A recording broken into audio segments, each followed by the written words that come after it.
Check-up, le magazine santé préparé par la rédaction de Téléfil 78. Ce mois-ci, nous nous intéressons tout d'abord au don du sang. La période estivale approche et les demandes sont toujours très importantes.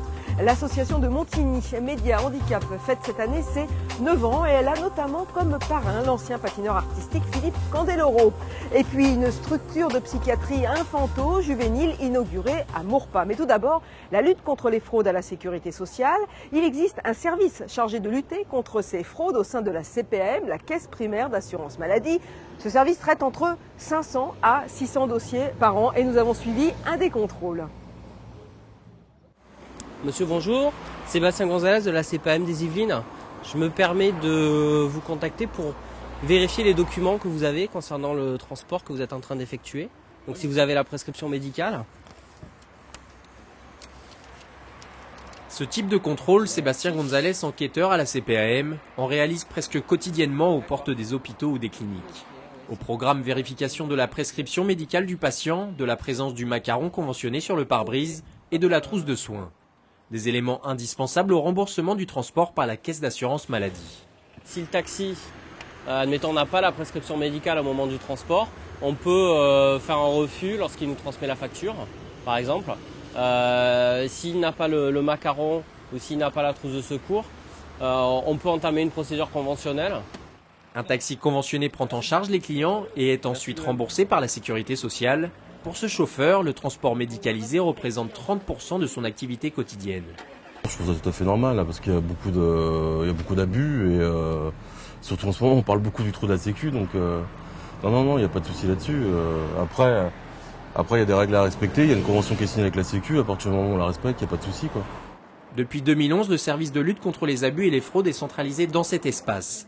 Chaque jour, 18 agents, à la manière d'un détective privé, repèrent des fraudes en tout genre. Arrêt de travail non respecté, fausses déclarations de revenus pour obtenir des demandes d'aide sociale, mais aussi des actes fictifs des professionnels de santé. L'exemple qu'on a eu sur quelqu'un qui avait fraudé sur ses avis d'arrêt de travail, on était quand même monté à 58 000 € de préjudice. Sur un professionnel de santé, en général, on est sur une base de 20 à 40 000 € d'indu. Mais ça peut monter. On a eu l'exemple d'un infirmier qui a été condamné pour l'instant en première instance et qui a eu 700 000 € de condamnation. Chaque année, ce service traite entre 550 et 600 dossiers sur le département. Après enquête, 70% des sommes à payer sont récupérées, soit plus de 1 200 000 €.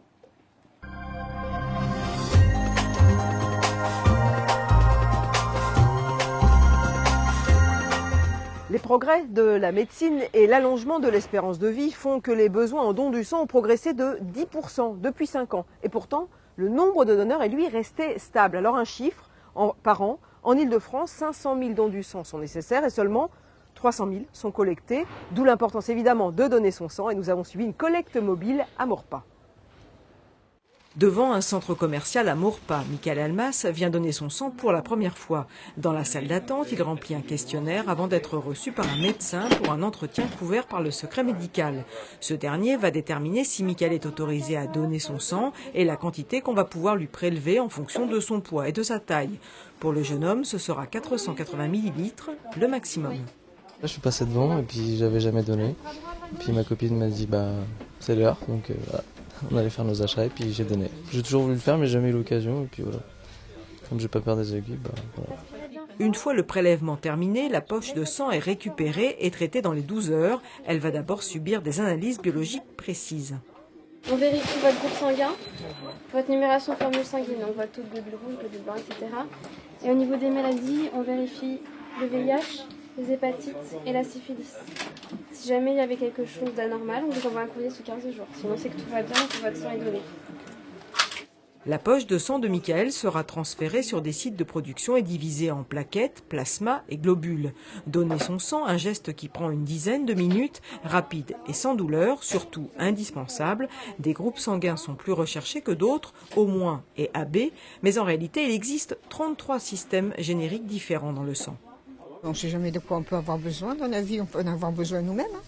Transfusion sanguine, si on a un grave accident, c'est pour sauver des gens.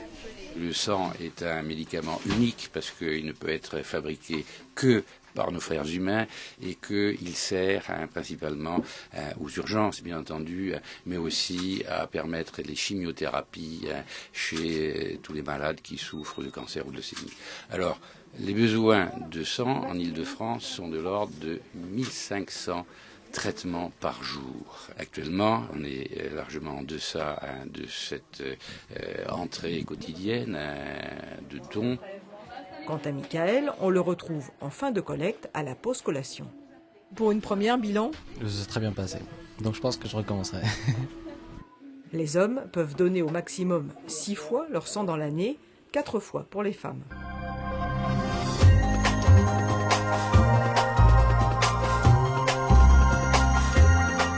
Depuis 9 ans, Sébastien Proyard, Ini Montin et son association se battent pour la reconnaissance dans les médias des personnes en situation de handicap.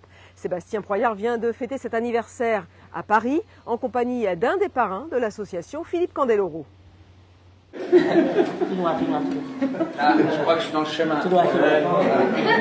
Pas facile de se mettre dans la peau d'un aveugle quand on voit sans problème. L'association Média Handicap, basée à Montigny-le-Bretonneux, sensibilise les valides aux problématiques des handicapés depuis 9 ans maintenant. Objectif final, permettre aux handicapés d'accéder au métier des médias et de la communication. L'association reçoit régulièrement le soutien de personnalités. Cette année, c'est Philippe Candeloro qui a fait le déplacement. Il y a beaucoup de boulot en France pour changer un petit peu la vie des handicapés. Bon, on essaye de faire des choses sur les trottoirs, les choses comme ça. Je le vois même quand je veux faire du roller, par exemple, c'est pas évident de trouver des belles routes en me disant mais comment ils font les fauteuils roulants? Ils peuvent pas circuler. Des fois il y a ça, il y a pas de trottoir, ou alors c'est des pavés, c'est pas adapté. Bilan de ces 9 dernières années, de belles rencontres, mais aussi des avancées dans la prise en compte du handicap. On a interviewé Georges Clooney, Matt Damon au Festival de Cannes. On est soutenu par le président Gilles Jacob du Festival de Cannes. Mais il n'y a pas que l'aspect people, il y a aussi l'accès sensibilisation. C'est-à-dire, on m'a contacté pour que je mette en situation de handicap des ingénieurs qui vont travailler dans le domaine de l'accessibilité, de la voirie. Donc il y a aussi des actions de fond qu'ils ont mises en place. Jouer sur scène avec Édouard Baird ou encore pagayer à contre-courant en kayak avec un champion olympique. Malgré son handicap, Sébastien Proyard se fixe en permanence des défis, sa manière à lui d'assumer sa différence et d'en faire une force.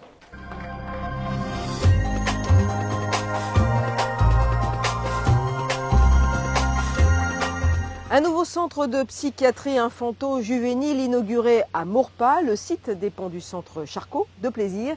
Il accueille des enfants et des adolescents atteints de troubles mentaux. Reportage.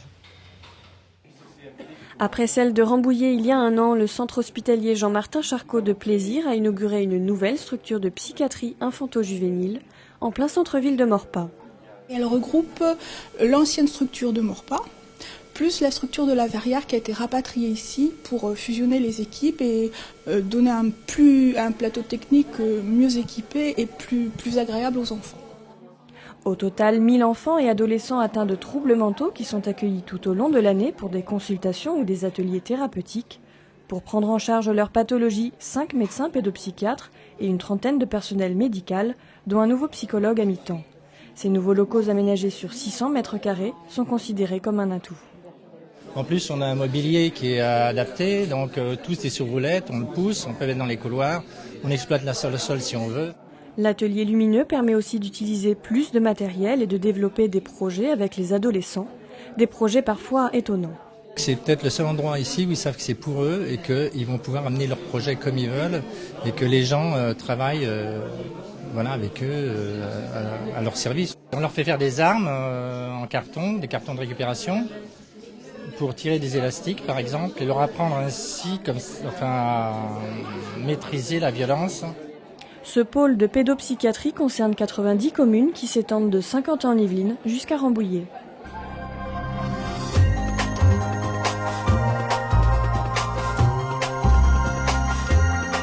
Ce nouveau numéro de Check-up est presque terminé. Avant de nous quitter, vous en avez l'habitude, on va jeter un coup d'œil sur l'agenda du mois, les événements santé à ne pas manquer. On va commencer d'abord par ce colloque qui a lieu le 16 mai à l'UFR des sciences de la santé sur le thème vieillissement et mobilité, l'adaptation de l'offre de mobilité aux besoins des personnes à mobilité réduite. Et donc ça aura lieu entre 13h et 20h. Le 30 mai, une journée de dépistage du cancer de la peau qui aura lieu à l'Institut de promotion de la santé.